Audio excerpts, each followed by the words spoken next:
कैसे आप सब दोस्तों, आज हमने एक बढ़िया क्वेश्चन करना है। एडवांस क्वेश्चन में लिख दिया है मैंने, और पूरी क्लास में आज हम यही क्वेश्चन करेंगे और पूरा डिटेल में समझेंगे इस क्वेश्चन को और मर्ज करेंगे विद जनरल एंट्री। सारी जनरल एंट्री करेंगे, कैसे कैसे जनरल एंट्री होगी, कितना कितना अमाउंट आएगा और कैसे कैलकुलेशन होगी। तो ये बिना टाइम गवाए स्टार्ट करते हैं। Jaya limited issue 60,000 share at the rate 10 रुपए ईच। तो जया लिमिटेड ने 60,000 शेयर इशू करे 10 रुपए वाले।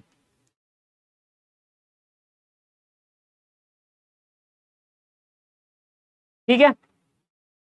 पेबल एज 3 रुपए एप्लीकेशन, 5 रुपए अलॉटमेंट और 2 रुपए फर्स्ट और फाइनल कॉल। तो एप्लीकेशन पे 3 रुपए दे रहे हैं, अलॉटमेंट में 5 रुपए और फर्स्ट और फाइनल कॉल पे 2 रुपए। Application was receive for 82,000 share. 82,000 share के लिए एप्लीकेशन आ गई है। तो 60,000 अप्लाई करे थे, 60,000 इशू करे हैं और लोगों ने 82,000 शेयर के लिए एप्लीकेशन मनी दे दी। Allotment of share were as इस तरीके से। तो अलॉटमेंट प्रोराटा इस तरीके से करा है। कह रहा है, ब्लर कर रहा है क्या?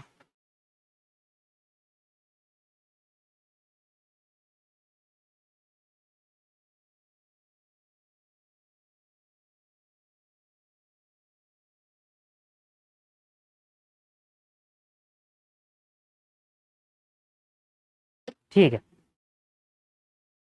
अलॉटमेंट प्रोराटा बेसिस पर हो रही है। जिस शेयर होल्डर ने 30,000 शेयर के लिए अप्लाई करा था उनको 20,000 मिले हैं, 50,000 वालों को 40,000 मिले हैं और 2,000 जिसने अप्लाई करा था उसको नील मिले हैं। तो 3 कैटेगरी बना दी गई।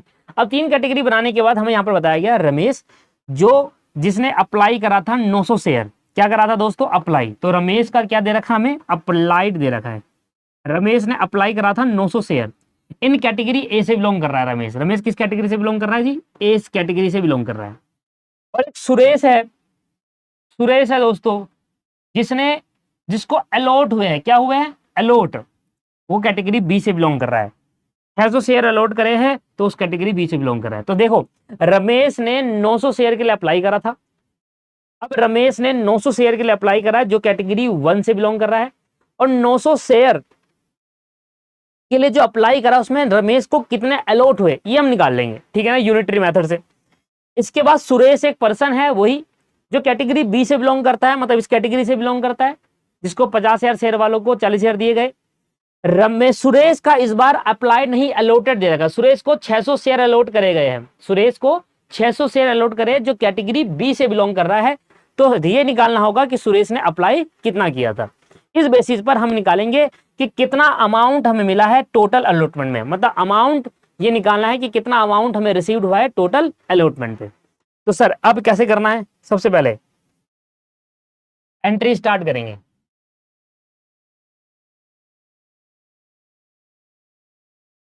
Journal entry. पहली एंट्री होगी bank account debit to share application. Entry सारी वैसे की वैसी है। Bank account debit to share application. कितने एप्लीकेशन आई है? 82,000 एप्लीकेशन आई है और 3 रुपए के हिसाब से पेमेंट करी गई है लोगों द्वारा।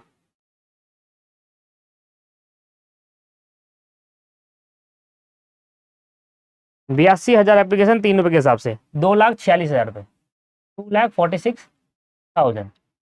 अगले स्टेप पे हम क्या करते हैं? शेयर एप्लीकेशन अकाउंट डेबिट करते हैं और टू शेयर कैपिटल अकाउंट। तो 82,000 शेयर के लिए एप्लीकेशन आई थी 3 रुपए के हिसाब से, पर हम ज्यादा से ज्यादा कितने शेयर अलॉट कर सकते हैं? 60,000, क्योंकि हमने उतने ही इशू करे थे। तो 60,000 शेयर हम ज्यादा से ज्यादा लोड करेंगे। जितने शेयर हम लोड कर सकते हैं उतने के हिसाब से हम कैपिटल में डालते हैं, लायबिलिटी मानते हैं। और जो शेयर हमने रिजेक्ट कर दिए है उसको बैंक से रिफंड कर देंगे। कितना रिजेक्ट करा हमने? 3,000 शेयर, सॉरी 3 नहीं, 2,000 शेयर हमने रिजेक्ट कर दिए हैं 3 रुपए के हिसाब से। अभी कितने बच गए सर? 82 में से 62 का तो हो गया। 82,000 शेयर के लिए अप्लाई हुआ था, 60,000 शेयर तो हमने इशू कर दिया है और बचे अब 22,000 शेयर, जिसमें से 2,000 शेयर हमने रिजेक्ट कर दिए, खत्म उसकी कहानी। अब बचे 20,000 शेयर जो हम अलॉटमेंट में एडजस्ट करेंगे। ठीक है, टू शेयर अलॉटमेंट।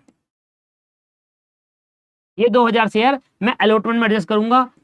सॉरी 2,000 नहीं, 20,000 इंटू 3 के हिसाब से। 3 दूनी 6, 60,000 रुपए अलॉटमेंट में एडजस्ट करेंगे कि ये excess application money to be adjusted है। ये क्या है? Excess application money to be adjusted. अब हमारी तीसरी एंट्री होगी अलॉटमेंट मनी ड्यू करने की, तो share allotment account debit, share allotment account debit. अच्छा, कितने अलॉट करें? 60,000 से अलॉट करें, कितने के हिसाब से पैसा आएगा? 5 रुपए के हिसाब से। तो कितना पैसा आना था अलॉटमेंट में? शेयर कैपिटल अकाउंट, भाई 60,000 शेयर अलॉट करें, 5 रुपए के हिसाब से आएंगे, 3 लाख रुपए आना था। सुनना, अब मैं ऐसे नहीं कहूंगा कि 3 लाख रुपए आना था, 60,000 रुपए हमारा एडवांस आ गया तो 2,40,000 और आना है, नहीं। अब मैं बैंक की एंट्री पास करते वक्त वर्किंग नोट बनाऊंगा, bank account debit to share allotment, bank account debit to share allotment. अब वर्किंग नोट में इसलिए बनाऊंगा इसके लिए, ये हमारा आएगा वर्किंग नोट में, नीचे हेडिंग डालिए वर्किंग नोट में आएगा। क्यों? रीजन समझिए। अलॉटमेंट का पैसा आना था 3 लाख रुपए, ठीक है। पहले से एक्सेस एप्लीकेशन मनी कितनी है जी? 60,000 रुपए। तो 3 लाख आना था, 60,000 ऑलरेडी आ चुका है, तो अब कितना और मंगाऊंगा शेयर होल्डर से? 2,40,000 मंगाऊंगा। ये क्लियर है? अब 2,40,000 मंगाऊंगा, उसमें 2 शेयर होल्डर है जिसने डिफॉल्ट करा है, एक रमेश एक सुरेश। तो कितने अमाउंट का डिफॉल्ट करा है पहले वो निकाल लो। तो जो अमाउंट का डिफॉल्ट करा है रमेश और सुरेश ने, वो 2,40 से माइनस कर देना, जो आ जाएगा वो आपके यहां पर अमाउंट रिसीव्ड हो जाएगा। 2,40 आना था 3 लाख, 60,000 ऑलरेडी आ चुका है एक्सिस एप्लीकेशन में, माइनस कर दिया, 2,40 अब भी आना है। पर रमेश और सुरेश ने क्या करा? डिफॉल्ट करा। कितने अमाउंट का डिफॉल्ट करा वो निकालता हूं। जैसे ही मुझे पता चलेगा कितना अमाउंट रमेश और सुरेश ने नहीं दिया, वो 2,40 से माइनस कर दूंगा, आ जाएगा यहां पर सीधा है। उसके बाद 5वीं एंट्री वही same, share first and final call account debit. ये तो जल्दी खत्म हो गया। टू शेयर कैपिटल, 60,000 शेयर 2 के हिसाब से कितना आ जाएगी? 6 दूनी 12, 1,20,000 रुपए। ये तो पूरा पैसा आ जाएगा। हाँ अच्छा, यहाँ भी तो एक कहानी है, अभी बताता हूँ, इसकी कहानी बताऊंगा। ये वाली क्या है? Bank account debit to share first and final call. अब ये अमाउंट को बताऊंगा अभी, इसके लिए मैं वर्किंग नोट बनाऊंगा। तो इसके लिए वर्किंग नोट नंबर 1 बना देते हैं, तो इसके लिए वर्किंग नोट नंबर 2 बना देते हैं, ठीक है सर। दोनों का अमाउंट कैलकुलेट होगा। अब सर इसका क्यों करना है? इसका ये कहानी बताऊंगा अभी, पहले इस पे आ जाते हैं। कितना अमाउंट हमें रिसीव्ड हुआ है अलॉटमेंट में, ठीक है ना। अभी तो आधी कहानी हमें समझ में आ गई है। 2-3 लगाना था, 60,000 पहले आ चुका है, 2,40 मंगाना है। रमेश और सुरेश का डिफॉल्ट अमाउंट निकालूंगा कि उसने कितना पे नहीं करा अलॉटमेंट, माइनस कर दूंगा, उतना अमाउंट आ जाएगा। पर रमेश और सुरेश का निकालने में तो दिक्कत है। अब आ जाओ, वर्किंग नोट क्लियर बनाए करो। Working note number 1, working note number 1 हमारा है calculation amount due but not paid by Ramesh and Suresh, ठीक है। पर करना क्या है? पहले मैं कहानी करूंगा रमेश की। रमेश जो है वो कैटेगरी किससे बिलोंग कर रहा है? कैटेगरी ए से बिलोंग करता है रमेश। रमेश जो है वो कैटेगरी ए से बिलोंग करता है, ठीक है ना। कैटेगरी ए में आप बताना क्या हिसाब किताब था। कैटेगरी ए में देखोगे तो 30,000 वालों को 20,000 दिया है, यहां आ गया 30,000 जिसने अप्लाई किया था, और 20,000 दिया जिसने अलॉट किया है, सिंपल। अब रमेश का क्या दे रखा? Apply allot. रमेश ने अप्लाई करा था 900 शेयर के लिए, तो रमेश ने 900 शेयर के लिए अप्लाई के नीचे अप्लाई लिखोगे तो अलॉट निकल जाएगा कि रमेश ने 900 शेयर के लिए अप्लाई करा, तो अलॉटमेंट कितना है इसका? क्रॉस मल्टीप्लिकेशन कर दो, याद आएगा 30,000 एक्स, और याद आएगा 20,000 इंटू 900। एस की वैल्यू निकालने के लिए 20,000 इंटू 900 डिवाइड बाय 30,000, 4 जीरो से 4 जीरो कट गई, 3 1 जा 3, 3 3 जा 9, 300, 3 2 जा 6, तो x इजिकल टू 600। इसका मतलब share allotted to Ramesh, Ramesh को कितने शेयर अलॉट हुए हैं? 600 शेयर अलॉट हुए रमेश को। ये समझ में आ गई कहानी? इतनी कहानी क्लियर हो गई। अब बात कर लेते हैं कि अगर रमेश को 600 शेयर अलॉट करे थे, तो अब ये देखते हैं कि रमेश ने कितना अमाउंट डिफॉल्ट करा। Calculation the amount due but not paid by Ramesh. Calculation the amount due but not paid by Ramesh. Ramesh ने कितना अमाउंट ड्यू था और कितना पे करना था पर कितना पे नहीं किया। अब जरा सुनो, इधर देखिए, सबसे पहले अमाउंट ड्यू, ऐसे लिखो अलॉटमेंट अमाउंट ड्यू। मुझे एक बात बताओ, रमेश को कितने शेयर इशू करे गए थे, मतलब अलॉट के 600 शेयर, तो रमेश को 5 रुपए के हिसाब से पेमेंट करनी है, मतलब रमेश लेकर आएगा 3000 रुपए। रमेश कितना लेकर आएगा सर, 3000 रुपए लेकर आएगा। सॉरी दोस्तों, कॉल आ गया था। चलिए, तो अलॉटमेंट हमने कहा कि देखिए 600 शेयर रमेश को अलॉट हुए हैं, 5 रुपए के हिसाब से रमेश पेमेंट लेकर आएगा अलॉटमेंट मनी, तो रमेश ने 3000 रुपए लेकर आए हैं। ठीक है, अब रमेश से बोला कि लाओ भैया 3000 रुपए निकालो, आपको 600 शेयर दिए थे। रमेश कहने लगा कि भैया वो 900 शेयर, आप 900 शेयर इंटू इंटू 3, 2700 रुपए मैंने पे करा था, आपने मुझे 600 दिए। मैंने तो 900 शेयर की पेमेंट करी है ना एप्लीकेशन मनी, आपने मुझे 600 दिए। तो लाओ पहले तो वो 300 शेयर का पैसा मुझे वापस करो, जो मैंने 3 रुपए के हिसाब से पे करा एप्लीकेशन के टाइम में। कह रहा सर वापस करने की क्या जरूरत है, एडजस्ट कर देते हैं। मैंने कहा ठीक है, ये भी ठीक है, तो लेस कर देते हैं एक्सिस एक्सिस एप्लीकेशन मनी। कैसे निकालेंगे, 300 शेयर ऐसे निकाल सकते हो कि इसने भैया 900 शेयर के लिए अप्लाई करा था, 600 इसको अलॉट हुए, तो कितने शेयर इसको अलॉट नहीं हुए, 300, और इसने 3 रुपए के हिसाब से पे करी थी, तो इसके कितना हो गया जी, फिर थी या 900 रुपीज इसका पहले से आ रखा है। तो भैया यहां पड़ जाएगा amount due but not paid.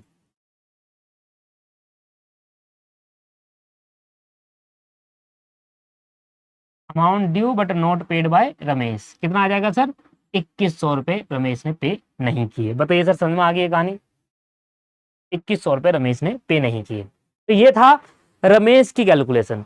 अब आ जाते हैं सुरेश की कैलकुलेशन में। भाई साहब सुरेश जो है ना, वो कैटेगरी बी से बिलोंग कर रहा है। सुरेश क्या कर रहा है जी, वो कैटेगरी बी से बिलोंग करता है, राइट।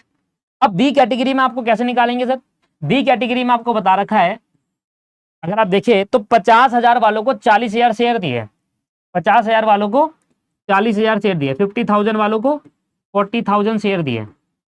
ये अप्लाइड है और ये अलॉटेड है, ठीक है जी। अब सुरेश ने कितने शेयर के लिए अप्लाई करा था, नहीं ये नहीं दे रखा, सुरेश का दे रखा है कि सुरेश को इतने शेयर अलॉट हुए हैं, सुरेश को 900 शेयर अलॉट हुए, देखो लिखा है ना, तो अलॉट के नीचे अलॉट डाल दो, मतलब 600 शेयर के लिए उसको अलॉट हुए, तो उसने अप्लाई कितने करा था वो आ जाएगा, क्रॉस मल्टीप्लिकेशन, सबसे सिंपल मेथड है या नहीं है, बताएंगे, ठीक है ना। करो 600 को 50,000 मल्टीप्लाई बाय 600, इसको इससे, और equal to 40,000 multiply by X, X की वैल्यू निकालने के लिए इससे ये कट गया, ठीक है जी। यहाँ बच गया 6 और 500, 600 इंटू 5, और एक्स के साथ जो 4 है उठाकर नीचे भेज दिया, तो यहाँ पर आ जाएगा एक्स की वैल्यू। एक्स की वैल्यू कितनी आई जरा बताइए, 600 इंटू 5 डिवाइड बाई 4, 750। तो इसने कितने शेयर के लिए अप्लाई करा, 700, तो number of share applied, number of share applied, 700 share के लिए अप्लाई करा है इसने, 750 शेयर के लिए अप्लाई करा है, लो जी। तो यहां पर इसकी कहानी आ गई कि 750 के लिए अप्लाई करा था 600। अब ये सारी कहानी दोबारा उतारेंगे।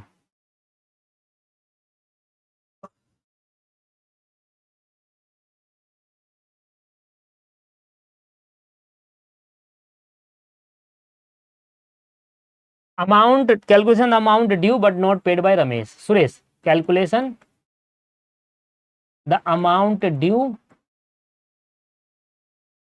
But not paid by Suresh. Calculation the amount due but not paid by Suresh.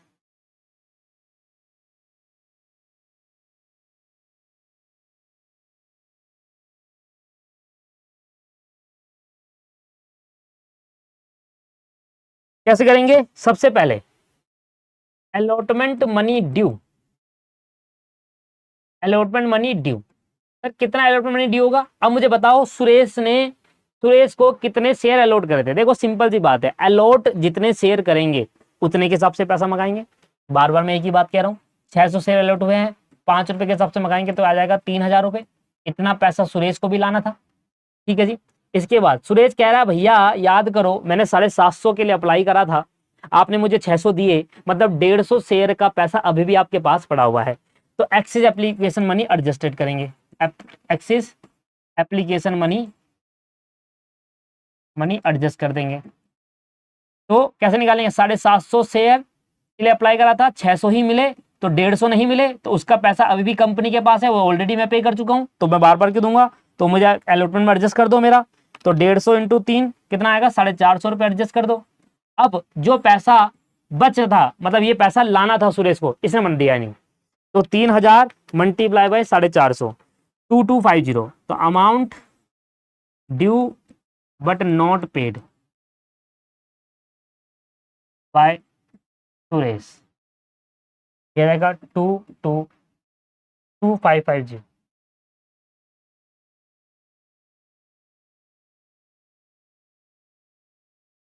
Clear जी? चलो, तो सभी का पता चल गया। अब ये पता चल गया कि कितना पैसा सुरेश ने नहीं दिया और कितना पैसा अलॉटमेंट का रमेश ने नहीं दिया। अब निकालेंगे calculating the amount received on allotment. कितना अमाउंट रिसीव्ड हुआ है अलॉटमेंट में? सिंपल, सबसे पहले बताओ total allotment money due, total. अब सबके प्रिस्पेक्टिव सोचना है, टोटल शेयर होल्डर के। अभी तक मैं रमेश और सुरेश की प्रिस्पेक्टिव, अब जब भी मैं निकालता हूँ ना अमाउंट रिसीव अलॉटमेंट, कि टोटल कितना अमाउंट रिसीव हुआ है अलॉटमेंट में, तो टोटल प्रिस्पेक्टिव से सोचा जाता है। टोटल अलॉटमेंट मनी ड्यू बताओ कितनी होगी? कितना अलॉटमेंट मनी ड्यू करा था जरा बताओ, कहां से पता चलेगा? ड्यू वाली एंट्री देखो अलॉटमेंट की, हेरा 60,000 शेयर के लिए शेयर इशू करे 5 रुपए के हिसाब से, तो 60,000 शेयर मैंने इशू करे 5 रुपए के हिसाब से, 6 5 30, 3 लाख रुपए ड्यू हुए हैं, मतलब इतना पैसा अलॉटमेंट का आना था टोटल कंपनी को। एक्सिस एप्लीकेशन मनी एडजस्ट कर दो, टोटल एक्सिस एप्लीकेशन मनी कितना था सर? 20,000 शेयर के लिए अप्लाई हुआ था एक्सिस, जिसमें पैसा वापस नहीं करा 3 रुपए के हिसाब से, तो टोटल 60,000 रुपये, ये मैं आपको समझा चुका। ये आ गया 2,40,000, इतना पैसा आना था, 240 आना था, सारी एप्लीकेशन मनी एडजस्ट करने के बाद 240 लाना था। अब यहां पर रमेश और सुरेश का आ गया, तो amount not paid by Ramesh और सुरेश। कंपनी को इतना पैसा आना था, पर रमेश और सुरेश ने दोनों ने मिलाकर, एक ने कितने पे नहीं करे अलॉटमेंट के? 2100, और एक ने कितने पे नहीं करा? 2550। एक ने 2100 पे नहीं करा अलॉटमेंट का, और एक में 2550 पे नहीं करा। तो टोटल दोनों मिलाकर कितना पे नहीं हुआ है? 4650। 2,40,000 माइनस 4650, यह आ जाएगा 2,35,350। इतना अमाउंट रिसीव्ड हुआ है। अब आपको समझ में आ गया होगा, कोई डाउट कोई परेशानी नहीं होगी। जहां तक मुझे पता है कि अब आपको क्लियर हो गई होगी चीजें। अब इससे एंट्री पास कर दो, 2,35,350 से इतना अमाउंट ही आया है। 2,00,000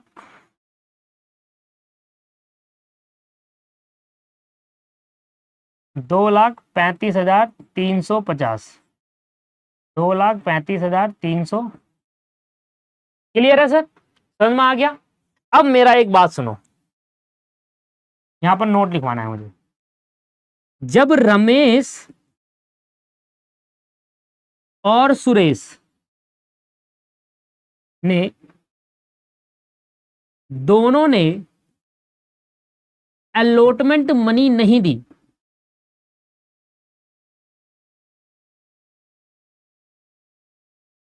तो हम ये एज्यूम करेंगे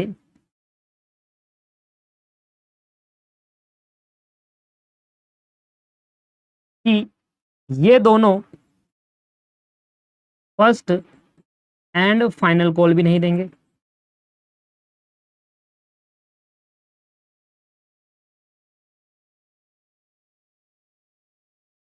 एजम्पशन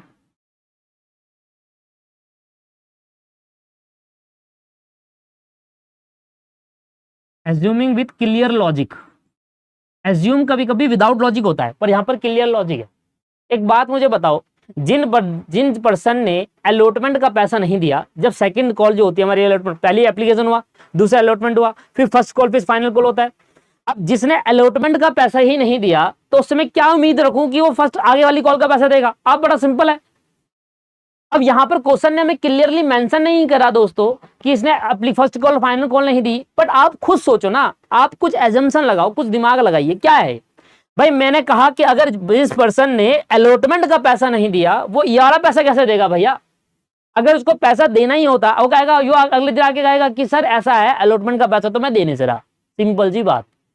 अब मेरे से फर्स्ट कॉल का पैसा लो और शेयर दे दो मुझे सारे। हमने कहा ऐसा थोड़ा होता है, पहले अलॉटमेंट का पैसा दे भाई, जब ये कंप्लीट होगा तब जाके फर्स्ट कॉल का देगा। अब जिसने यही नहीं दिया वो फर्स्ट कॉल का क्या देगा? इसलिए एज्यूम्पशन बिल्कुल लॉजिक है, लॉजिक एज्यूम्पशन ली है कि जिस पर्सन ने अलॉटमेंट का पैसा नहीं दिया वो पर्सन, हम ये मान कर चलते हैं कि वो फर्स्ट कॉल का और फाइनल कॉल का पैसा भी नहीं देता। तो एक काम करता हूं, कितना पैसा आना था? 60,000 शेयर, 60,000 शेयर इंटू 2 के हिसाब से 1,20,000 पे आने थे, 1,20,000 पे आने थे। तो वर्किंग नोट नंबर 2 बनाते हैं।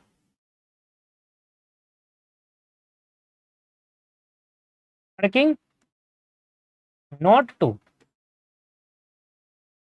Calculating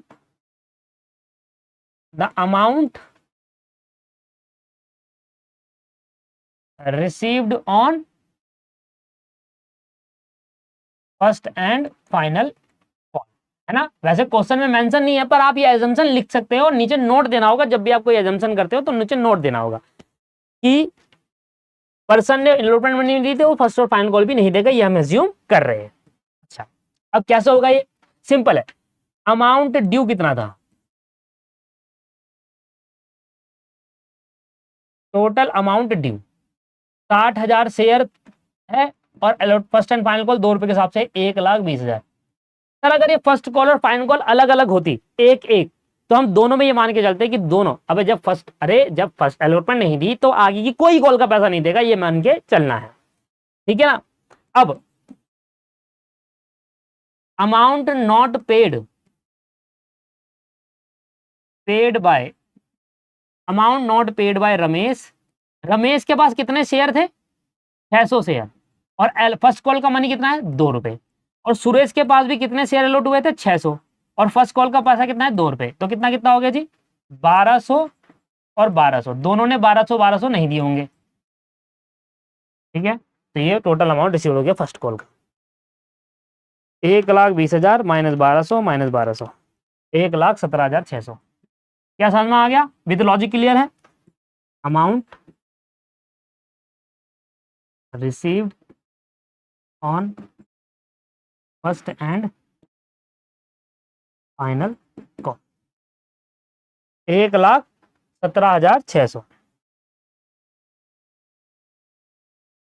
1,17,000, 1,17,000। This is the concept of this question. तो ज्यादा समय नहीं लगा, 24 से 25 मिनट में हमने ये क्वेश्चन कर दिया, है ना? तो ये आपका पूरा क्वेश्चन हुआ। अब जाकर आपका, मैं ये मान के चलता हूं कि अब जाकर मेरे को ये तसल्ली हो गई कि हाँ यार, अब जाकर मैंने आपको अच्छे से समझा दिया है, एक्सप्लेन कर दिया है, बड़े क्वेश्चन का भी एक तरीका बता दिया है। आगे जाकर मुझे अब प्रॉब्लम नहीं आएगी, क्योंकि सारी मेहनत मैंने अभी करवा दी आपसे। आगे जाके जब मैं बड़े क्वेश्चन कराऊंगा तो इन चीजों पे मेरे को मेहनत करने की जरूरत नहीं पड़ेगी, क्योंकि ऑलरेडी मैं बता चुका हूं। मुझे सिर्फ टू दी, जैसे मैं फोर्थ फीचर पढ़ा रहा हूं आपको, रीशू पढ़ा रहा हूं, तो मुझे उस पर ध्यान देना होगा, इस चीज पे ध्यान नहीं देना होगा, क्योंकि फोर्थ फीचर और रीशू वाले क्वेश्चन में भी ये वाली बात आएगी आएगी। चलिए कोई नया कॉन्सेप्ट देखते हैं। क्लास तो देखो खत्म करने का कोई फायदा है नहीं, क्योंकि अभी टाइम काफी बचा हुआ है हमारे पास। चलिए, तो अब क्या करा जाए सर? अब हम करते हैं एक नया कॉन्सेप्ट, कॉल्स इन एरियर और कॉल्स इन एडवांस का। तो हम एक कंसेप्ट देखते हैं calls in arrear and calls in advance का, ठीक है ना सर। चलो हेडिंग डालेंगे। मैंने आपको पढ़ाया भी था, पहले भी समझाया था एक शॉर्ट में, calls in arrear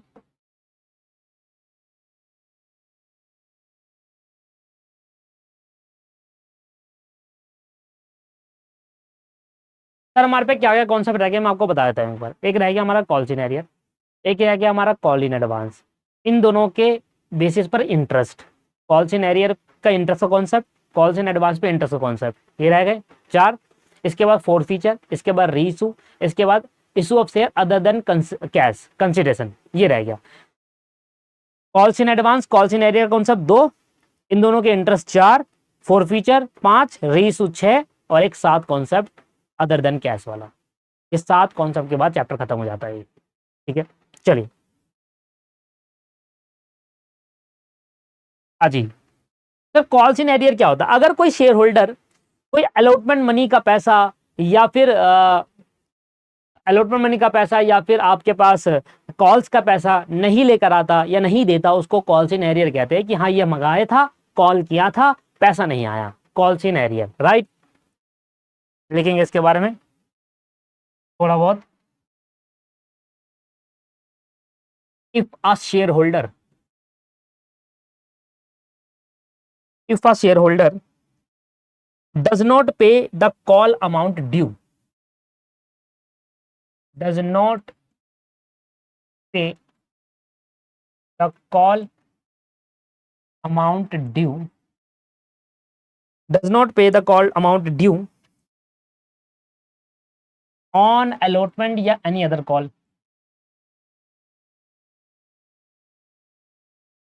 allotment or any other call, calls according to the terms,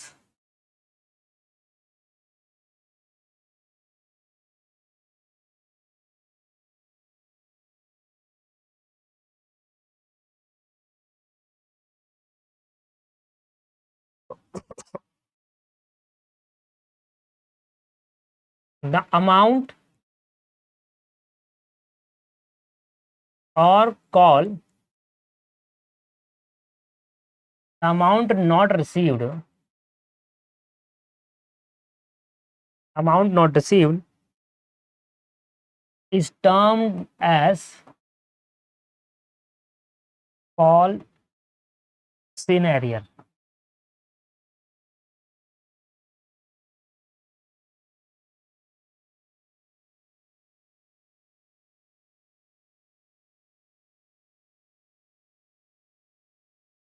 calls in area, the termed as calls in area।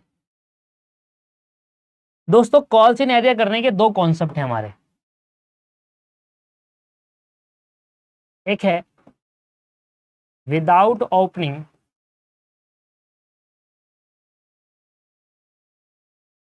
Calls in arrear account, बिना कॉल्स इन एरियर अकाउंट करके भी हम entry पास कर सकते हैं। एक है with opening,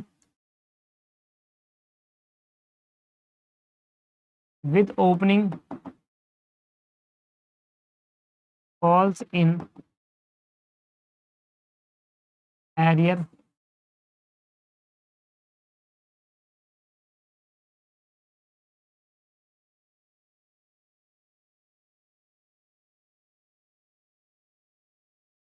with opening calls in arrear account. दोनों में एंट्री क्या होती है? देखिए इन दोनों में एंट्री एक पर्टिकुलर टाइम पे आती है, मतलब इफेक्ट कहाँ आता है कॉल्स इन एरियर का? जब पैसा रिसीव्ड करने की बात हो रही होती है, तो जहां पर भी बैंक की एंट्री होगी ना वहां पर कॉल्स इन एरियर का इफेक्ट आता है। ड्यू करने पे कॉल्स इन एरियर का इफेक्ट नहीं आता। आपको पता है दो एंट्री होती है, एक होती है ड्यू की, हम ड्यू करते हैं जैसे कि share allotment account debit to share capital, due की एंट्री है। फिर शेयर अलॉटमेंट का पैसा जब आता है तो bank account debit to share allotment करते हैं, ये हमारी रिसीव्ड की एंट्री है। जब रिसीव्ड की एंट्री की बात होती है ना वहीं पर कॉल्स इन एरियर होगा, जिस टाइम पैसे आने थे उस टाइम नहीं आए तो एंट्री वहां पर होगी। तो अगर मैं calls in arrear account open ना करूं तो एंट्री होगी bank account debit, bank account debit to share allotment, अगर अलॉटमेंट में एरियर हुआ है, या फिर share first call. And final call अगर वहां पर एरर हुआ है तो बीइंग कॉल्स इन एरियर।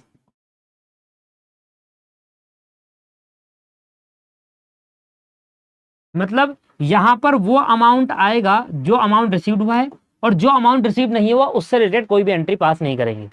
ये मतलब होता है। अभी मैं एग्जांपल देकर समझाऊंगा आपको। और अगर calls in arrear account open होगा तो एंट्री होगी कि bank account debit, let suppose कि हमारे पे पैसा आना था 5 लाख रुपए, लेट सपोज पैसा आना था 5 लाख रुपए, आया 4.5 लाख रुपए, तो ये एंट्री 4.5 से होगी, 5 लाख से नहीं होगी। कितने से होगी? 4.5। जितना आया उतने से, और जो नहीं आया उसकी एंट्री होगी ही नहीं। इसको बोलते हैं without opening calls in arrear account. पर अगर हमारे पास आना था 5 लाख रुपए पर आया 4.5 लाख रुपए, तो बैंक में 4.5 लाख रुपए होगा, शेयर अलॉटमेंट या फर्स्ट कॉल पे 5 लाख आएगा। 5 लाख आना था, 4.5 आया, तो जो 50,000 नहीं आया उसके लिए एक अकाउंट खोलेंगे, बोलेंगे कॉल्स इन एरियर लॉस हो गया। तो कॉल्स इन एरियर बेसिकली क्या है? लॉस है। क्या है जी? लॉस। इसलिए मैंने इसको डेबिट करा है। और इन फ्यूचर मान लो अगर कॉल्स इन एरियर का पैसा रिसीव हो जाता है, in future calls in arrear,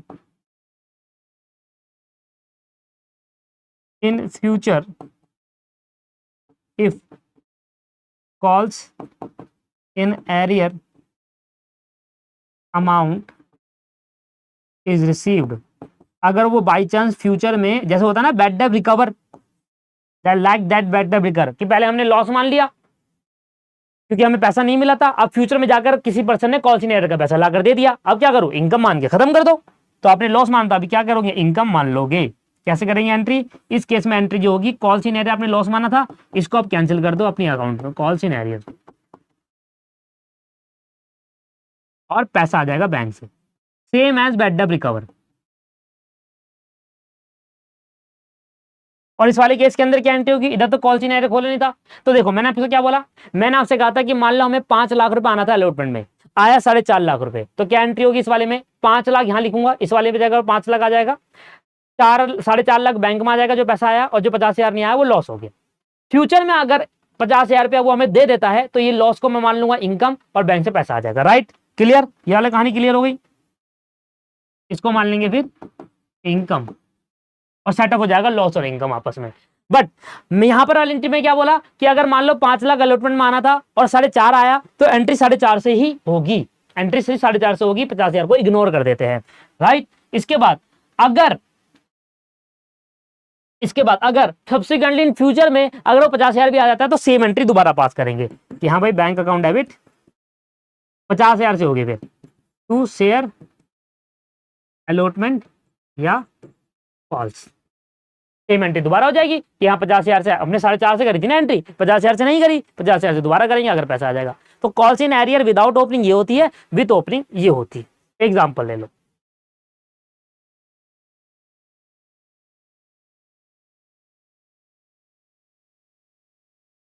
example नहीं, क्वेश्चन ही कराता हूँ बुक का। क्वेश्चन भी तो कराने, नहीं तो वो छूट जाएंगे। मैं एग्जाम्पल से एग्जाम्पल कराए जा रहा हूँ, क्वेश्चन हो ही नहीं रहे। क्वेश्चन भी तो कराने बुक के, 500 क्वेश्चन छोड़ दिया था ना हमने, यही है वो कॉल्स इन एरियर का। EFN company limited issue 5 crore equity share 10 रुपए each at a premium of 4 रुपए पर शेयर, पेबल 1 पे शेयर ऑन एप्लीकेशन एंड बाकी इंक्लूडिंग प्रीमियम है। एप्लीकेशन पे 1 रुपए आ रहा है, और जो प्रीमियम का पैसा है वो 4 पे, वो अलॉटमेंट में आ रहा है, तो 2 रुपए अलॉटमेंट हो गया। 3 पे on first call and balance on final call. Share were subsequently subscribed हो गए, ठीक है। All money was received accept the first call money on 1 lakh share and the final call money on 1.5 lakh share. नहीं आया, मतलब फर्स्ट कॉल का पैसा और फाइनल कॉल का पैसा नहीं आया। तो मैं कौन सी एंट्री पास करूं? सारी करवाऊं, या फिर मैं सिर्फ कॉल सिनेरियो की एंट्री पास करूं? बाकी सारी तो वही है same, bank to share application, share application to share capital, extra पैसे को हम रिफंड कर देते हैं या तो एडजस्ट करेंगे, फिर share allotment account debit to share capital, फिर bank account to share allotment. ठीक है जी, 4 एंट्री हो गई। अब फर्स्ट कॉल की ड्यू की एंट्री होती है share first call account debit to share capital account, ये एंट्री होती है। तो मैं क्या फर्स्ट कॉल की एंट्री कराऊं सीधा ही?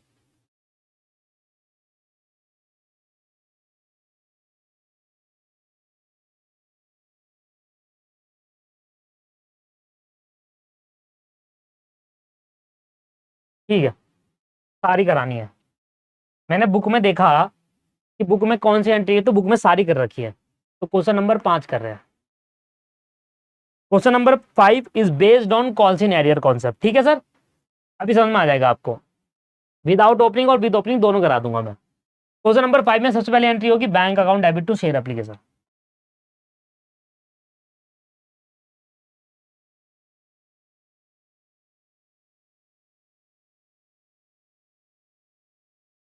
दूसरी एंट्री होगी share application account debit to share capital.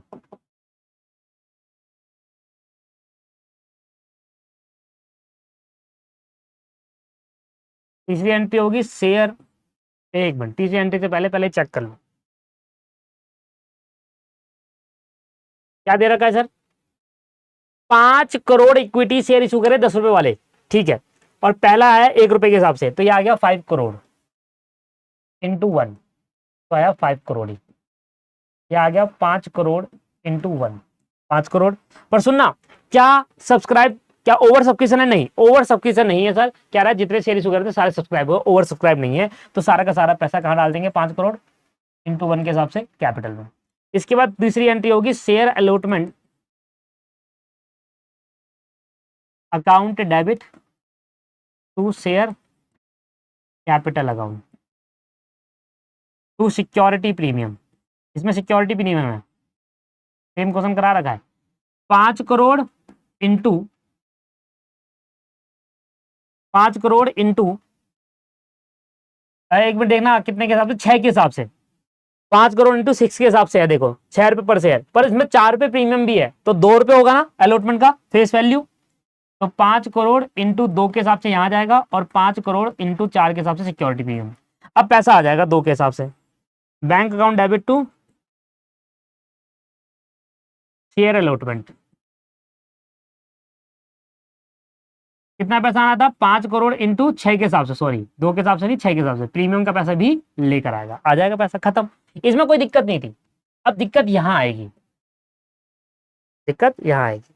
पहले तो फर्स्ट कॉल ड्यू करो, 5वीं एंट्री फर्स्ट कॉल की, share first call account debit to share capital account. 5 crore into कितने के हिसाब से पैसा आना था जी, 5 करोड़ इंटू 3 के हिसाब से, 5 करोड़ इंटू 3 के हिसाब से 15 करोड़ रुपए आने थे। ये क्लियर हो गया। अब सुनना ध्यान से, 5 करोड़ शेयर इंटू 3 के हिसाब से पैसा आना था, पर अगर इधर देखो क्या लिखा है, the share were all subscribe, all money duly receive, सारी मनी रिसीव्ड हुआ except the first call money on 1 lakh share and final call पे 1.5 लाख शेयर पे नहीं हुआ। मतलब पहली कॉल फर्स्ट कॉल जो था उसमें 1 लाख के हिसाब से पैसा नहीं आया। अब ध्यान ध्यान सुनना, इधर देखो बैंक अकाउंट से पैसा आएगा। देखो एक तो आप क्या करो, सबसे पहले इसमें 2 एंट्री पास करेंगे, 2 एंट्री इसलिए कर रहा हूं कि और लगा के करूंगा, ठीक है ना। विदाउट ओपनिंग, नहीं विद ओपनिंग करते हैं पहले, with opening calls in arrear, CIA का मतलब हो गया कॉल्स इन एरियर अकाउंट।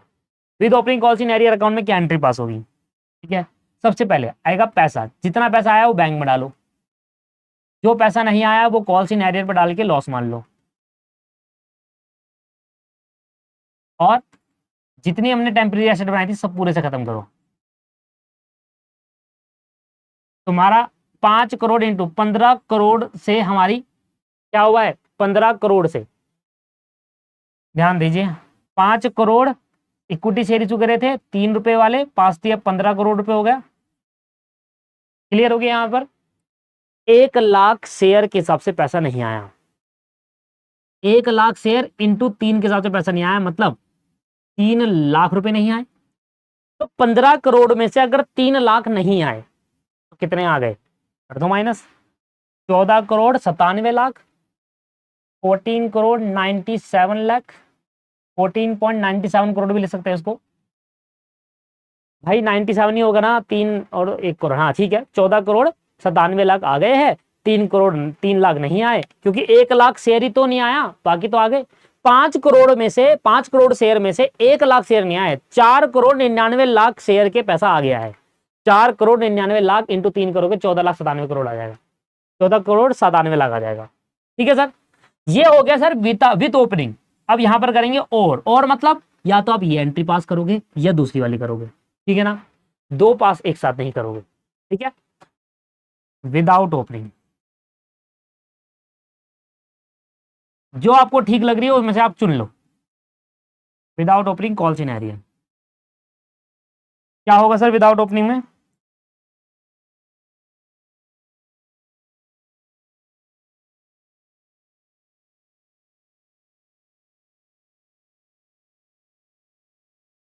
ठीक है, विदाउट ओपनिंग कॉल सिनेरियो में क्या होगा, सीधा सीधा कॉल सिनेरियो नहीं आता, जितना पैसा है उतने से एंट्री पास करनी होती है। बैंक अकाउंट डेबिट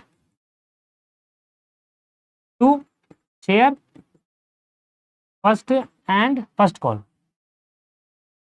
डेबिट करा और 14.97 करोड़ करके एंट्री पास करी, खत्म। कॉल सिनेरियो का इंपैक्ट नहीं, कुछ नहीं, जो पैसा नया आया उसका भी कोई इंपैक्ट नहीं होता।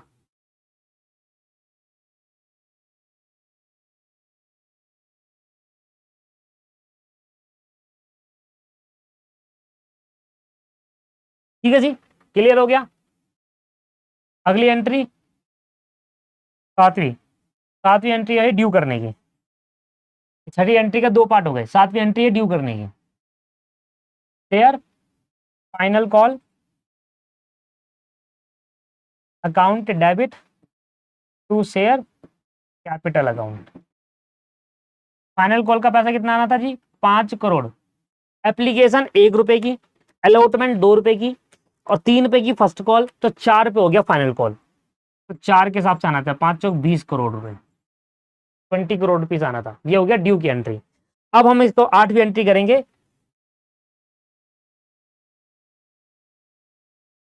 ये वाला पूरी एंट्री दोबारा होगी पास।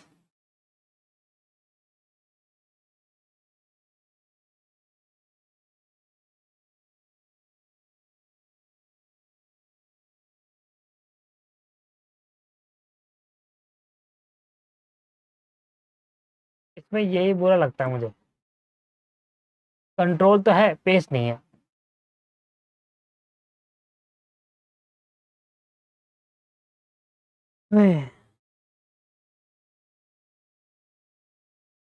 चलो मैं एक काम और कर सकता हूँ।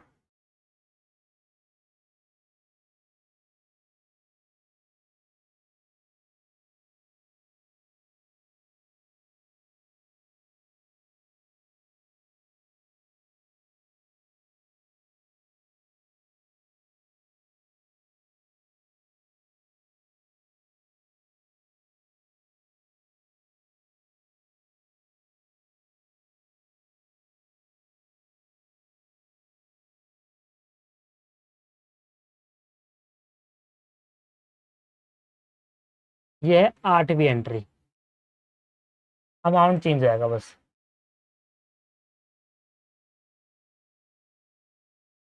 देखना अमाउंट में क्या आएगा, इधर देखो, फर्स्ट कॉल की जगह फाइनल हो जाएगा।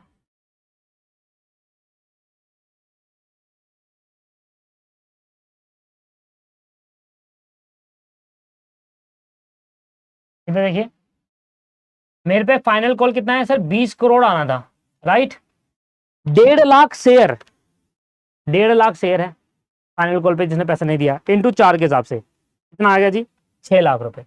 तो 6 लाख नहीं आया, कैसे आया, 1.5 लाख शेयर इंटू 4 के हिसाब से, तो 20 करोड़ में से 6 लाख हटा दो, कितना आ जाएगा सर ये, 19 crore,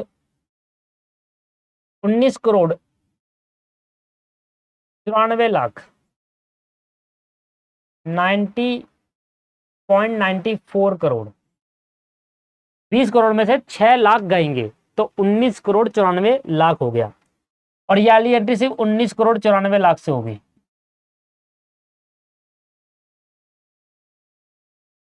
nineteen point ninety four crore, 19.94 crore.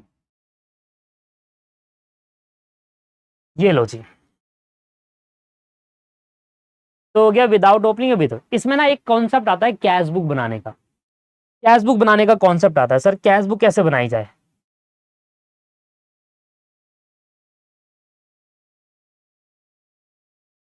Sir एक कैश बुक बनाने का कॉन्सेप्ट आता है,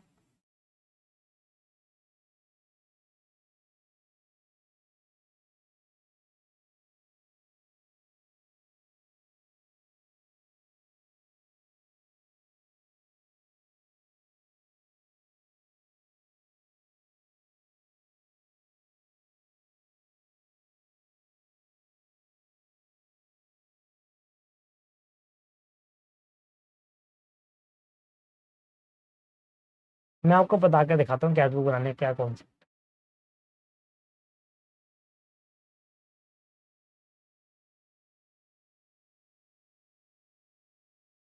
सर कभी कभी क्वेश्चन में कैश बुक बनाने को आ जाता है कि आप कैश बुक बनाओ, बैंक कॉलम वाली। पढ़ा है ना बचपन में आपने cash book with bank column.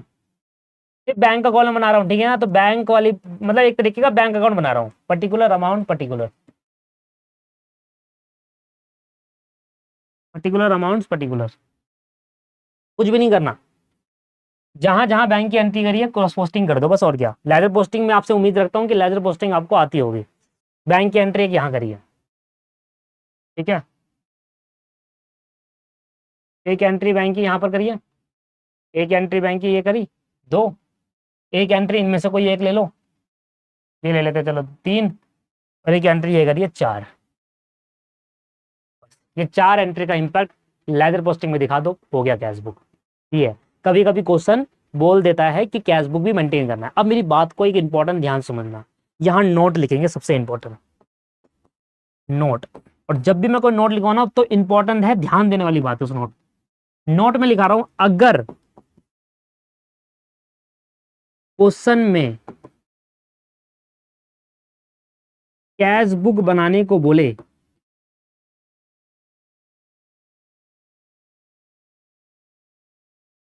तो जर्नल एंट्रीज में बैंक से रिलेटेड कोई भी एंट्री पास नहीं होगी।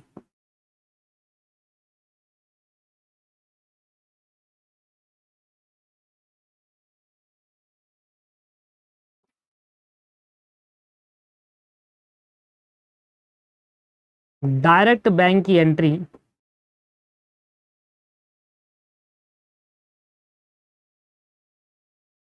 ट्रांसफर होगी कैश बुक में।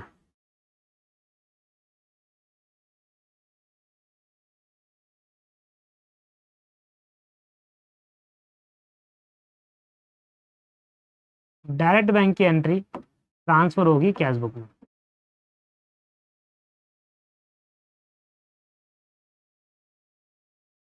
समझ में आया? दोबारा समझाता हूं। अगर क्वेश्चन में आपको कैश बुक बनाने को बोल रहा है ना, तो या तो कैश बुक बनेगी या बैंक की एंट्री होगी, इन दोनों में से एक ही हो सकता है एट अ टाइम। ऐसा कॉन्सेप्ट है अकाउंटिंग का।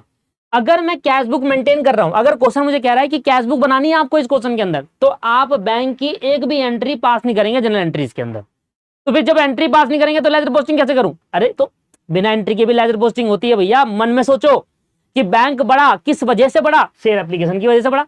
ये एंट्री पास मत करना, सीधा इसका ट्रांसफर कर देना। कहां पर? यहां पर। ये समझाने की कोशिश कर रहा हूं। और कई बार बच्चे मुझसे ये कहते हैं कि सर आपने तो ये बात बताई नहीं थी, इसलिए मैंने लिखवा भी थी, कि कल को ऐसा ना हो कि बताया नहीं था। अगर आप बैंक की एंट्री भी पास कर दी और कैश बुक पास कर, नंबर काट देगा आपके वो, फिर मत कहना मेरे से। इसलिए मैंने यहां पर साफ साफ हिंदी में लिखवा दिया, शुद्ध हिंदी में, कि अगर आपको क्वेश्चन में कैश बुक बनाने को बोल रहा है तो बैंक की एंट्री पास नहीं करेंगे। बैंक की एंट्री रफ में कहीं पास कर लेना, फिर वहां से लेजर पोस्टिंग कर लेना, पर मेन क्वेश्चन में बैंक की एंट्री पास मत करना। सीधा मुझे बताओ, पहली एंट्री में बैंक बढ़ रहा है, किसकी वजह से? शेयर एप्लीकेशन की वजह से। यहां लिख देंगे बैंक क्या हुआ, बढ़ने के लिए डेबिट करना पड़ेगा टू शेयर एप्लीकेशन। कितना जी? 15 करोड़। दूसरी एंट्री में भी बैंक बढ़ रहा है, किसकी वजह से? शेयर अलॉटमेंट की वजह से। शेयर अलॉटमेंट की वजह से कितना आ जाएगा जी? 6 पंजे 30, 30 करोड़।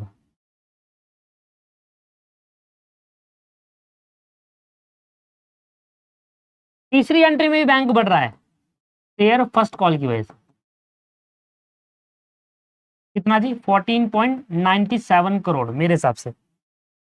तीसरी एंट्री में ये कर लो, ये कर लो, दोनों से तो बढ़ रहा है। 14, जितना अमाउंट बैंक में आएगा उतने से करते हैं। देखो बैंक बढ़ रहा है किसकी वजह से? फर्स्ट कॉल की वजह से, 14.97 करोड़। और चौथी एंट्री में भी बैंक बढ़ रहा है फाइनल कॉल की वजह से, तो इसको कोई मुश्किल तो है नहीं, बैंक बढ़ा दो 19.94 करोड़ की वजह से, 19.94 करोड़ की वजह से टोटल कर लो और वही टोटल यहाँ कर देना। यार ये बेसिक जनरल एंट्री तो आती है, यहाँ पर कुछ भी नहीं है तो माइनस कुछ नहीं होगा तो बाई बैलेंस सीडी, 11वीं क्लास में पढ़ा था, 11वीं क्लास की है ये अकाउंटिंग। बस ये इंपॉर्टेंट पॉइंट है जो आपको ध्यान देना है, इस नोट को लिखो हिंदी में। 15 करोड़, 30 करोड़, 14.97 करोड़, 19.94 करोड़, ओहो 15, 30, 14.97, 19.94, ये आ जाएगा 79.91 करोड़। तो यहाँ पर कुछ भी नहीं, तो 79.91 करोड़ का पैसा हमारे बैंक में पड़ा हुआ है। इससे पता चलता है कि हमारे बैंक में कितना पैसा पड़ा हुआ है। तो ये बात समझ में आ गई, नोट समझ में आ गया। कभी भी किसी क्वेश्चन में आपको, किसी भी क्वेश्चन में, पूरे इशू ऑफ शेयर में, पूरे इशू ऑफ शेयर में किसी भी क्वेश्चन में आपको कैश बुक बनाने को बोले तो बैंक की एंट्री मेन क्वेश्चन में पास मत करना, सीधा कैश बुक बनाना, फिर सीधा बिना बैंक वाली एंट्री पास कर देना। बैंक की एंट्री कहीं और पास कर लेना फॉर क्रॉस पोस्टिंग के लिए, आपकी हेल्प के लिए, बाकी मेन एंट्री में उसको पास नहीं करेंगे। बात समझ में आ गई क्या? क्लियर हो गया?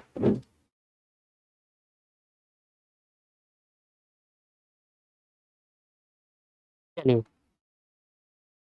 ये तो समझ में आ गया, कॉल्स इन एरियर का तो हो गया कॉन्सेप्ट क्लियर। अब आ जाते हैं calls in advance.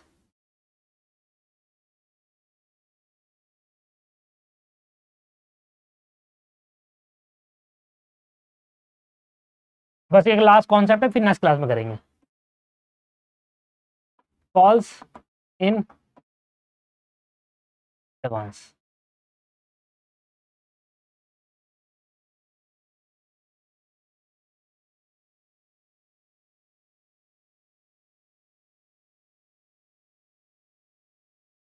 A company में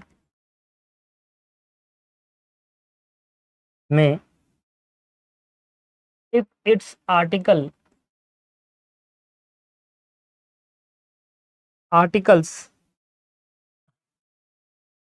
ऑफ एसोसिएशन, जिसको हम एओए कहते हैं, बताया था ना बेसिक क्लास में भी शुरुआत में, एओए क्या होता है? Allow, except the amount against the call और calls not yet made, not yet made बोल दो या ड्यू बोल दो। The amount so received in advance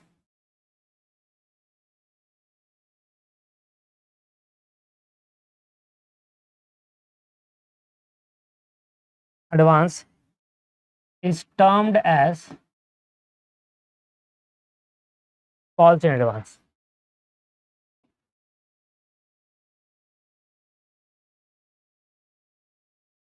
Is termed as calls in advance.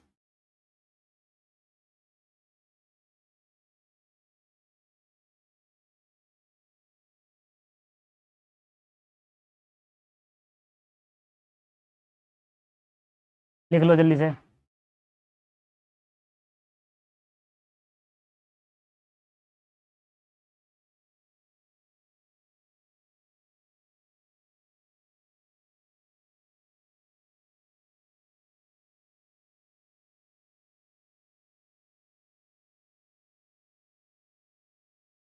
अब कॉल इन एडवांस का कॉन्सेप्ट क्या है? वो ये कहता है कि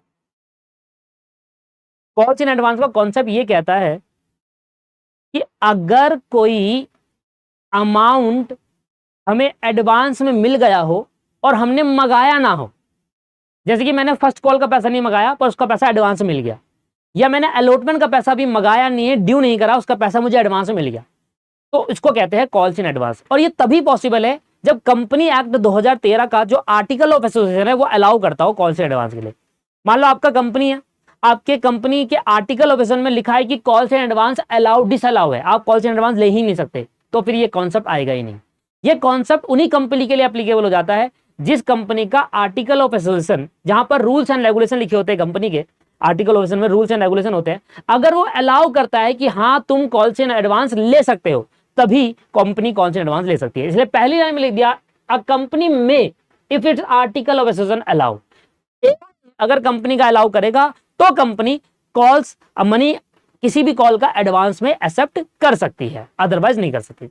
तो कॉल इन एडवांस का मेन कॉन्सेप्ट यह है, ऐसा कोई भी अमाउंट जो आपको मिला पर आपने मंगाया नहीं, लेट्स कि आपने अलॉटमेंट मनी आपने मंगाई नहीं पर आपको पहले ही मिल गई, आपने फर्स्ट कॉल मंगाया नहीं पर आपको पहले ही मिल गया, तो ऐसे केस के अंदर उसको क्या कहा जाता है, कॉल्स इन एडवांस कहा जाता है। अब क्या हुआ कि पैसे तो आपको मिल गया, अब पैसा मिल गया, मान लो अलॉटमेंट का पैसा आपको एप्लीकेशन में मिल गया, याद है कराया था excess application money toward adjusted to the call allotment, उसमें मैंने दो केस कराया था, दो तरीके से हो सकता है कि जो आपका एक्सिस एप्लीकेशन मनी है वो शेयर अलॉटमेंट करके भी एडजस्ट कर सकते हैं और टू कॉल्स इन एडवांस करके भी कर सकते हैं। याद करो, नोट्स की कॉपी उठाओ और देखो, वहां पे मैंने कराया था, दो केस बताए थे और मैंने आपको कहा था कि अलॉटमेंट वाला आप फॉलो करना। तो वही कहानी यहां पर भी है कि आपका पास अगर एक्सिस एप्लीकेशन मनी आ जाता है, एक्सिस एप्लीकेशन मनी अगर आपके पास आ जाता है तो उस एक्सिस एप्लीकेशन मनी में जो आपका अमाउंट होता है वो आप अलॉटमेंट में एडजस्ट करते हो, तो उसकी दो एंट्री पास होती है, दो तरीके से कर सकते हो, ऐसे bank account debit to share capital, sorry share application to share capital to calls in advance, या share application to share capital to share allotment. तो अलॉटमेंट नाम से भी एडजस्ट करा जा सकता है, कॉल्स इन एडवांस करके भी दिखाया जा सकता है। तो अगर मैं कॉल्स इन एडवांस करके दिखा रहा हूं तो ये कॉन्सेप्ट आ जाएगा, बस खत्म, वही चीज है। तो अगर एक्सिस एप्लीकेशन मनी आता है तो आप क्या एंट्री पास करते हैं, एक्सिस एप्लीकेशन मनी आता है तो उसको क्या करते हैं आप पास, पहली एंट्री होती है bank account to share application, मैं दूसरी एंट्री कर रहा हूं, ठीक है ना, यहां लिख दिया दूसरी entry, share application account debit to share capital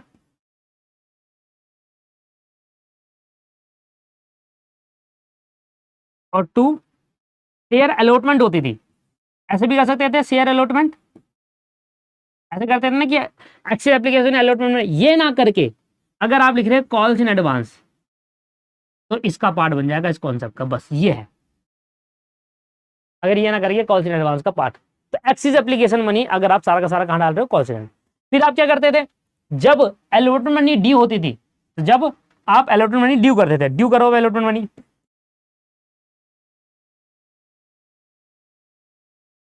तो एंट्री होगी शेयर अलॉटमेंट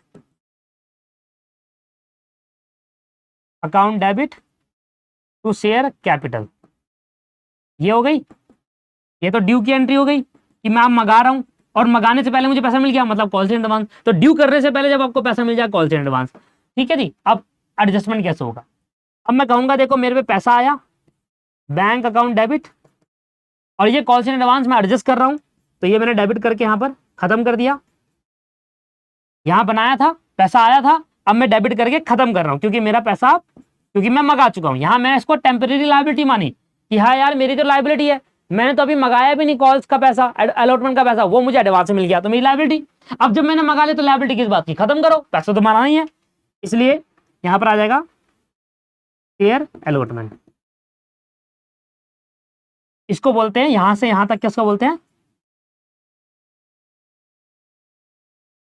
ये वाला अमाउंट यहां से क्या हो गया, एडजस्ट हो गया, adjustment of call in advance. Similarly ये कॉल्स इन एडवांस अगर ज्यादा है और सारी अलॉटेड मनी कवर कर लेता है तो ये कॉल्स इन एडवांस का पैसा हम फर्स्ट कॉल पे भी एडजस्ट करते हैं, याद है ना बताया था, अगर एक्सिस एप्लीकेशन मनी इतना ज्यादा है कि अलॉटमेंट तो कवर हो रहा है, फर्स्ट कॉल का पैसा भी कुछ कवर हो रहा है, तो ये कॉल्स इन एडवांस का, ये कॉल्स इन एडवांस का कुछ पैसा मैं यहां कवर कर लूंगा जो पूरा हो जाएगा, अब फिर भी अगर बच जाएगा तो ये पैसा मैं शेयर फर्स्ट कॉल पे भी कवर कर लूंगा, मतलब किसी भी सब्सिक्वेंट कॉल पे भी एडजस्ट कर सकते हैं। ठीक है जी, समझ में आ गया, क्लियर है।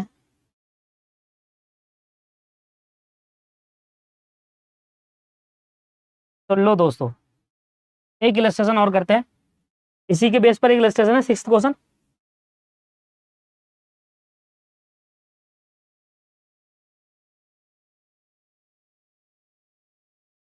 सिक्स क्वेश्चन चलो छोटा है, 5 करोड़ तो बहुत बड़ा हो जाता है ना, लिमिट से बाहर हो जाता है 5 crore.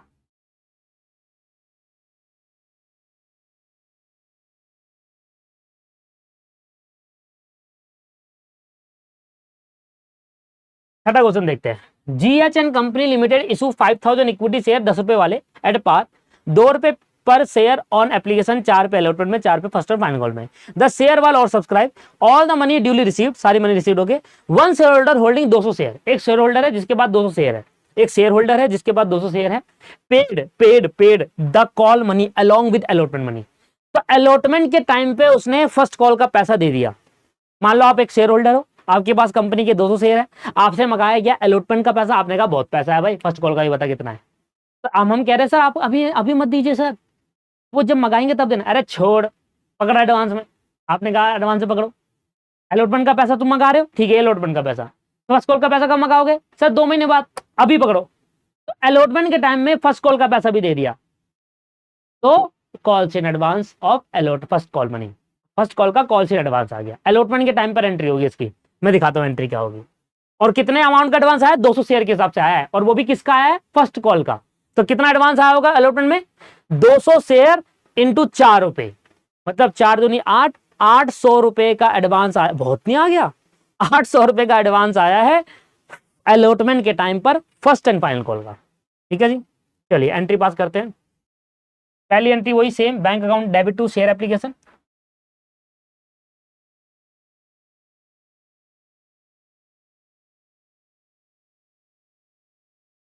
Bank account debit to share application. दूसरी है share application to share allotment.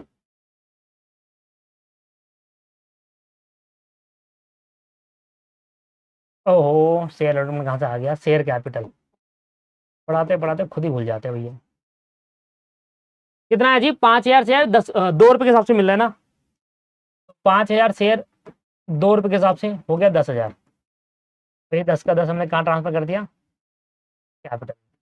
अब ड्यू की एंट्री अलॉटमेंट की, शेयर अलॉटमेंट अकाउंट। अब मंगा रहे, बोलते भाई अलॉटमेंट का पैसा इतना देना है आपको, और हमने लायबिलिटी मान लिया, क्यों, क्योंकि दे ही देगा। याद है ना क्यों लायबिलिटी मानते हैं इसको, अलॉटमेंट का पैसा बोल रहा हूं कि भाई तुम्हें 5000 शेयर, ठीक है 5000 शेयर कितने के हिसाब से, 4 रुपए के हिसाब से लेकर आना है, 5 चौक 20,000 रुपए लेकर आना है। और मैंने देखो लाया नहीं अभी, वो पहली लायबिलिटी मान ली, लाया नहीं दोस्तों, पहली लायबिलिटी मान ली। और क्या मान के बोलता हूं लायबिलिटी, कि ये दे ही देगा पैसे, ये पैसे दे देगा, इसलिए मैं इसको पहली लायबिलिटी मान रहा हूं। ठीक है जी, अब पैसा देने की बात आ गई।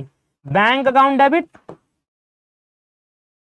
To share allotment. कितना पैसा देना था भैया सर, 20,000 रुपए देना था। कैसे, 5000 शेयर 4 रुपए के हिसाब से 20,000 देना था। ठीक है, ये तो 20,000 आएगा ही, 5000 शेयर 4 रुपए के हिसाब से आया, प्लस इसने अलॉटमेंट के टाइम पे 200 शेयर का पैसा, एक शेयर होल्डर जिसके पास 200 शेयर थे, उसने फर्स्ट कॉल का पैसा भी दे दिया। कितना दिया जी टोटल, फर्स्ट कॉल का 4 रुपए के हिसाब से 800 रुपए और दिए उसने। तो टोटल पैसा अलॉटमेंट के टाइम पे कितना आया है, एक तो अलॉटमेंट का पैसा आया होगा 5000 4 रुपए के हिसाब से, और एक शेयर होल्डर जिसने 200 के इसी में से, इसी 5000 में से एक शेयर होल्डर जिसने 200 रुपए 4 के हिसाब से और दिया। मतलब एक शेयर होल्डर है 200 वाला, जिसके एक शेयर होल्डर के बाद 200 शेयर है, उसने 4 रुपए अलॉटमेंट और 4 रुपए फर्स्ट कॉल, 808 रुपए के हिसाब से दिया है। इसलिए मैंने अलग अलग दिखा दिया आपको, ये अलॉटमेंट का पैसा आया और ये फर्स्ट कॉल का एडवांस आया। तो इसको हम यहाँ लिखेंगे कॉल्स इन एडवांस। क्या होगी है तब तक हमारी लाइबिलिटी होगी, क्योंकि अभी तक मैंने मंगाया नहीं है। 200 इंटू 4, समझ में आ गया, फर्स्ट कॉल का पैसा है। अब फर्स्ट कॉल ड्यू करूंगा, कॉल्स इन एडवांस का बोलते हैं ऐसा अमाउंट जो ड्यू करा नहीं, उससे पहले मिल गया, तब वो कहते हैं कॉल्स इन एडवांस। अब मैं ड्यू कर रहा हूं, share first and final call. पहले तो ड्यू करूंगा, ड्यू में क्या बोलूंगा, कितना पैसा आना है। हमने कहा भैया 5000 शेयर 4 रुपए के हिसाब से कितना आएगा, 20,000 आएगा। अब बैंक से पैसा लो, जब मैं बैंक से पैसा लूंगा तो 20,000 नहीं आएगा सर प्रॉपर बैंक में, क्यों, क्योंकि 20 में से 800 ऑलरेडी दे चुका है एक शेयर होल्डर, तो कितना आएगा 19,200 आएगा। और जो कॉल्स इन एडवांस आपने दिखाया था एज अ लायबिलिटी, अब वो लायबिलिटी नहीं है, क्योंकि अब मैं ड्यू कर चुका हूं। ड्यू करने मतलब मंगाने से पहले लायबिलिटी है, मैंने आपसे पैसा नहीं मांगा, मैंने आपसे पैसा नहीं मांग रखा, आपने मुझे पहले एडवांस में दे दिया, तो मेरी लायबिलिटी हुई, क्योंकि मैंने आपसे मांगा ही नहीं था। अब जब मैं आपसे मांग रहा हूं कि मेरा पैसा लाओ, तो अब लायबिलिटी थोड़ी ना हुई, अब तो मेरी एसेट हुई ना। इसलिए तो पहले आपने लायबिलिटी मानी, क्योंकि आपने मांगने से पहले उसने दे दिया एडवांस में लायबिलिटी, क्योंकि आपने मांग लिया है। अब यही चीज आपकी एसेट बन जाएगी और खत्म हो जाएगी लायबिलिटी, 800 रुपए। और to share first and final call 20,000। खत्म, खत्म हो गया जी। कॉल्स इन एडवांस और कॉल्स इन एरियर का कॉन्सेप्ट भी हमने इस क्लास के अंदर कवर कर लिया। सोच कर तो आया था एक क्वेश्चन कराऊंगा, क्लास खत्म करूंगा, बट करा ही दिया मैंने सारा। नेक्स्ट क्लास में नया कॉन्सेप्ट पढ़ेंगे, ठीक है। 6 तक क्वेश्चन मैं आपको करा चुका हूं, बहुत सारे क्वेश्चन है सर, बहुत सारे। अरे पता क्या है दिक्कत, क्या है, अभी कॉन्सेप्ट चल रहा है, अभी ना कॉन्सेप्ट चल रहा है, अब कॉन्सेप्ट पढ़ाने में लग जाता है 45 मिनट, और ये को 200 क्वेश्चन कितने मिनट में खत्म हुए सर? 5 से 10 मिनट में खत्म होंगे। तो ये जितने भी नंबर्स ऑफ क्वेश्चन आपको दिख रहे हैं ना, ये जल्दी जल्दी होंगे सर खत्म, पर एक बार कॉन्सेप्ट तो खत्म हो। कॉन्सेप्ट ही नहीं खत्म हो रहा वहां, तो इतना बड़ा चैप्टर, बहुत बड़ा है ये, छोटा मोटा चैप्टर नहीं है, बड़ा चैप्टर है। चलिए मिलते हैं नेक्स्ट क्लास में और नए कॉन्सेप्ट पे बढ़ेंगे, और उसके बाद जैसी कॉन्सेप्ट खत्म होगा फिर चैप्टर भी खत्म करेंगे, क्वेश्चन सारे कर करके। Bye bye, take care, have a nice day, thanks.